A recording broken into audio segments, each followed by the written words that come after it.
It was obvious from game one, Jaylen Brown has taken that all-star jump this season.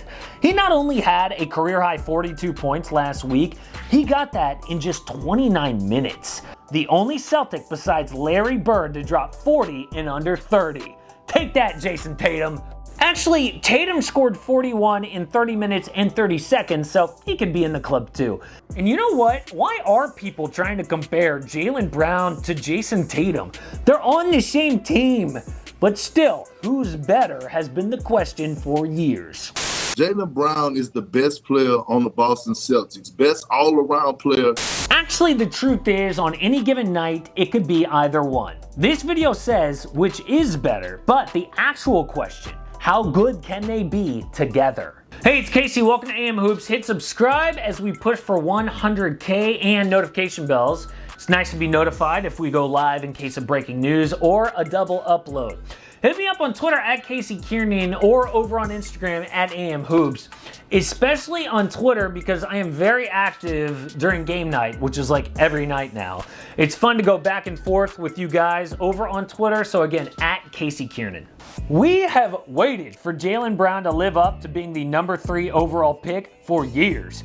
He's gotten by on athleticism most of the time, but now he looks legit. Yes, the 42 points in 29 minutes, but his shooting has improved so much. Through the first week of the season, he's up to 44% from downtown.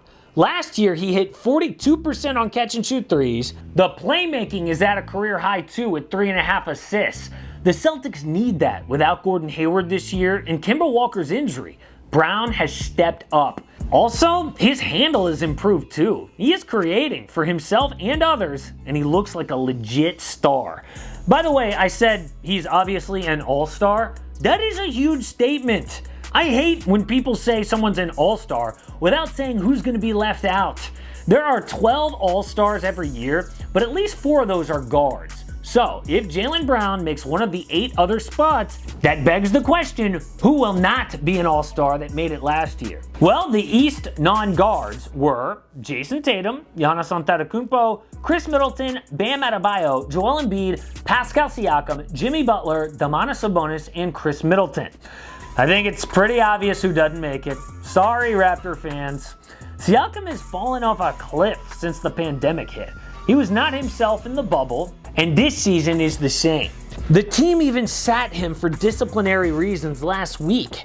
If he does take that all-star jump, it is the exact same progression that Jayson Tatum took last year. And actually just as impressive as any of this for Jaylen Brown is that he didn't sulk last year when Tatum passed him. Imagine how tough that would have been for your ego, for the guy who was drafted the year after you to pass you up. I mean, the team was up for grabs and Tatum took it. 7 years ago, Danny Ainge traded Paul Pierce and Kevin Garnett for a ton of picks to Brooklyn. He also rebuilt, though, with free agents. First, it was Isaiah Thomas and Al Horford. Then Kyrie Irving and Gordon Hayward joined the team. But instead of those vets taking off, they broke down. And the young Celtics had to take over ahead of schedule. At that point, to most people, Tatum and Brown were neck and neck. But last year, at least the media dubbed the Celtics Jayson Tatum's team. Instead of throwing a fit, Jaylen Brown has been like Klay Thompson when Steph Curry won MVPs. He just did his part, head down, and earned his own respect. Those kinds of players are rare, and Boston could have their own Steph and Klay, with less shooting, of course. I mean, they are still super young at 22 and 24 years old. But with Brown's jump, it is time to rank them among the East Big Twos. At the top, obviously, Kevin Durant and Kyrie Irving, unquestioned number 1. Then, Giannis and Chris Middleton. I am ready, though, to put Jaylen Brown and Jayson Tatum just below them. Ben Simmons and Joel Embiid, Bam and Jimmy Butler below that, dead last. The reason I feel so good about this ranking is Brown and Tatum are both young and improving. They are just entering their prime and are two-way wings. That kind of player is what wins in this league. Guys like LeBron James and Kawhi Leonard are wings, capable of elite offense and defense. For the Celtics to have 2 all-star level wings is dangerous. Of course, the reason Bam and Butler are below them but made the finals last year is the NBA is not 2-on-2. It is a team sport. Even with a lot of talent, everyone needs help to reach their potential. Brown and Tatum may be the third best duo in the East, but they can't win a chip without the right team around them.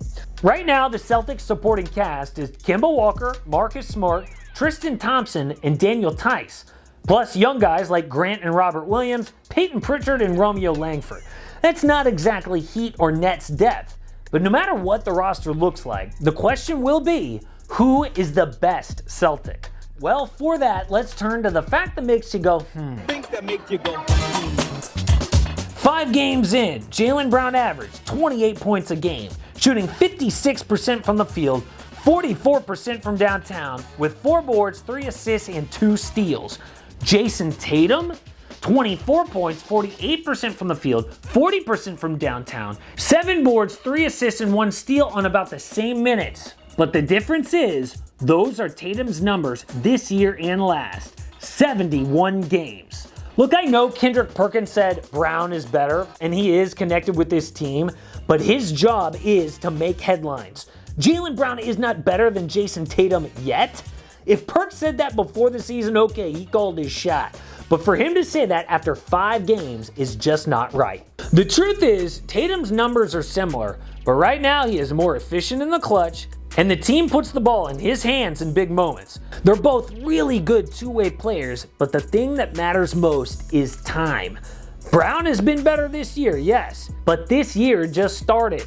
If this lasts all season, that's one thing, but he can't take the title of best Celtic just yet. But we can look at their numbers all we want. The key to their potential as a duo will be not caring whose team it is. If they start worrying about that, they already lost. The truth is, it's both their teams. And yes, it is possible for that to exist. Just look at our earlier example, the Golden State Warriors. A lot can be accomplished when no one cares who gets the credit. Even though Golden State won without Kevin Durant, they welcomed KD with open arms and won 2 more chips. So we don't know how good they can be. That's on the front office to build around their 2 stars. But we do know that Jaylen Brown has taken an all-star leap. He now is so good, the Celtics won't even trade him for James Harden. And they shouldn't. That is a huge statement for a guy that's been top 3 in MVP voting 5 times in 8 years. Look, Celtics fans literally booed the team owner when he publicly backed Jaylen Brown just a few years ago.